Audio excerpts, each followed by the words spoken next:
இயேசுவுக்கே புகழ், மரியே வாழ்க. இயேசுவில் அன்பிற்குரியவர்களே, தவ காலத்தினுடைய முதல் வாரம் செவ்வாய்க்கிழமையில் நாம் இருக்கிறோம்.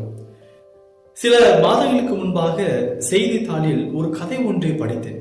எனக்கு ரொம்ப பிடித்த ஒரு கதை. ஒரு வீட்டுல மாலை நேரம், வீட்டில் உள்ள எல்லாருமே ஜெபம் செய்து கொண்டிருக்கிறார்கள். அப்போ ஒரு குழந்தை அந்த பாதைக்கு நடந்து வருது. அந்த குழந்தையும் அவர்கள் முன்பாக நின்று அவர்களைப் போல கண்களை மூடி வாயில் ஏதோ கொஞ்சம் பிரேயர் பண்ணுது.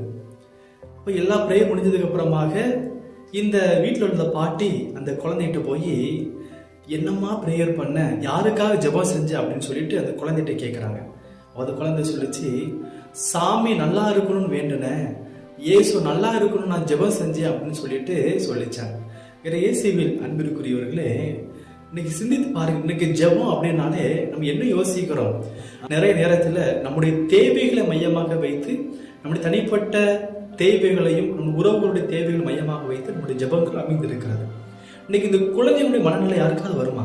என்னைக்காவது போய், ஆண்டவரே நீர் என்னெல்லாம் நினைத்தீரோ அந்த காரியங்கள் எல்லாம் நல்லபடியாக நடக்கணும் அப்படிங்கிறதுக்காக யாராவது ஜெபிச்சிருக்கோமா?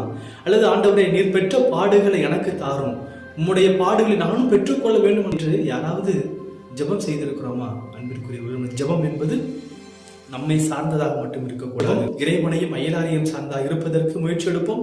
இறைவன் உங்களையும் குடும்பத்தையும் நிறைவாக ஆசீர்வதிப்பார். God bless you.